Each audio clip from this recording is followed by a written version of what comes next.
we operate in such absolutes. It's either right, it's either wrong. It's either black, it's either white. But people, we are dynamic. It's not just one type of woman who decides to have an abortion. It's just women, period.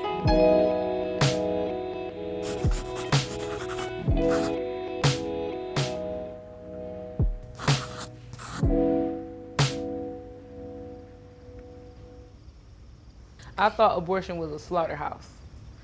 I thought it was a whole bunch of women that came to this place and it was blood everywhere. I just had a crazy perception. You know, you don't know what it is until I'm 32 and, oh, abortion, it's not that bad. It wasn't a slaughterhouse at all. It's a lot of things that come through your head when you find out that you're pregnant. But initially I made my decision and I went through with an abortion.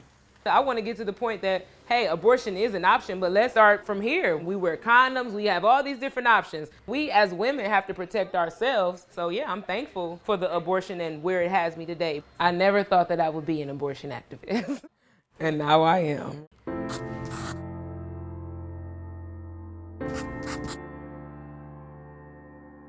The Patients to Advocate program is a fellowship at Preterm where we get educated about abortion, safe abortion, birth control, safe facilities to perform abortions. Well, just two things that we need to really discuss with them really is their voter registration status and if they want to sign a petition, and that's it, right? And then give them a piece of literature. I was barely able to afford the abortion in the first place, so the thought of going through with childcare and everything that comes with having a baby was just incredibly overwhelming for me. I feel like I can open up the perspective for outsiders who really have no idea what it feels like to read a pregnancy test or, you know, to have to make the decision of, well, I'm gonna have another child or have a child or have this abortion. It's important to be an advocate because you need to know that people care. If you don't feel like anybody cares, you're gonna walk in shame and guilt your whole life, not knowing that the lady that sat next to you and the lady behind you went through the same thing as you. How you doing today? My big thing with abortion, whether you were with it or not, I just think of the safety aspect. Exactly. So, you know, I feel like women should be able to go to a place safely and make a decision on what they want to do. And it depends on the situation. Right, exactly. All of those things play a factor, so you are a supporter. They're making it very difficult for women to gain the access. Not allowing me to make the decision is a punishment. Abortion is murder to God and any man and woman with common sense. Look where you are, extermination center for little children. Patients have to sort of walk the gauntlet, coming in amidst a barrage of graphic signs and aggressive shouting. Your baby is speaking to you. Soften your heart of stone. Killing your child will not solve your problems. We get called Nazis, we get called murderers, brainwashed, spawn of Satan, women haters, baby haters. And we have to sort of make it clear that, you know, we're escorts with the clinic. And, you know, some of the time we're just chattering our heads off so that they don't have to listen to Man, them. be a man! Love your woman, love your baby. Stop killing your offspring. In the past 5 years, about half of the clinics in Ohio have closed.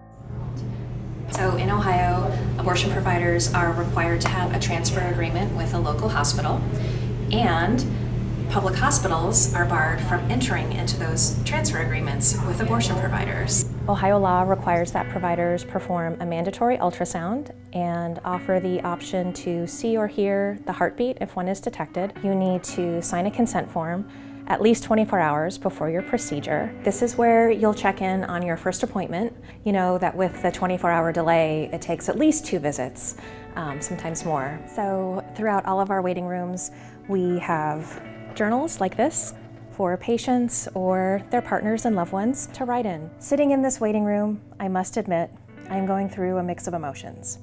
I already have a 5-year-old, already had a miscarriage, Now I'm going to have an abortion. In my situation now, I could never afford another child. And when I found out I was pregnant again, I was so scared. I am glad as a woman I have this choice. I hope every woman that sits here where I am feels the same way, that you are not alone.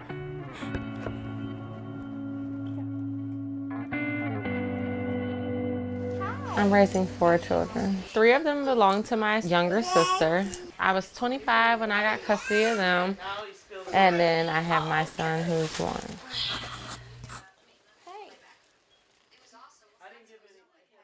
I feel like I'm a better parent to my children for making the decision to have an abortion. And I don't consider myself irresponsible or selfish for making that decision. Y'all want to come down for a minute? I did hear about your day. You had a great day. Thank you. I got 2 mosquito bites. You do? Don't scratch it or it's going to itch more. I get a little assistance from the county. I get food stamps. I'm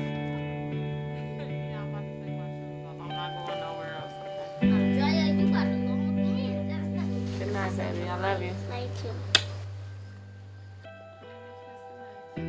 But it's not anything that's like, whoa, okay, the rent's paid.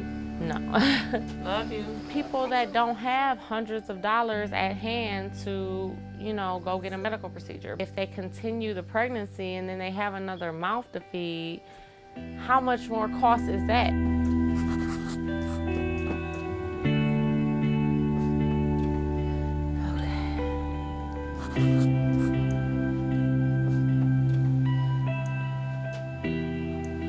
The cost, and not only financially, the cost of raising a child emotionally and physically, what it takes out of you on a daily basis. Like, I seriously, I don't know how I keep my sanity taking care of a house with 4 kids, 5 people worth of laundry, making sure they're doing what they're supposed to do in school.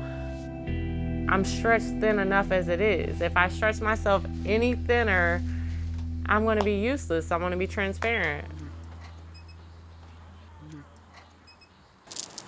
Let them know it's real. Shake it, babe. Yes. Say, all me. All me.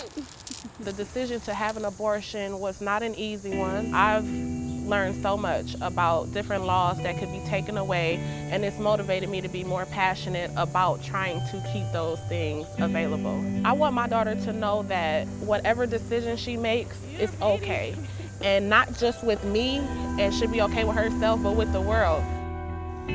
One of the most important things we can do to help shift the public conversation on abortion is to talk about abortion stories and talk to and listen to the millions of women who have had an abortion. I think when we stop shouting and start listening, then the debate has to stop.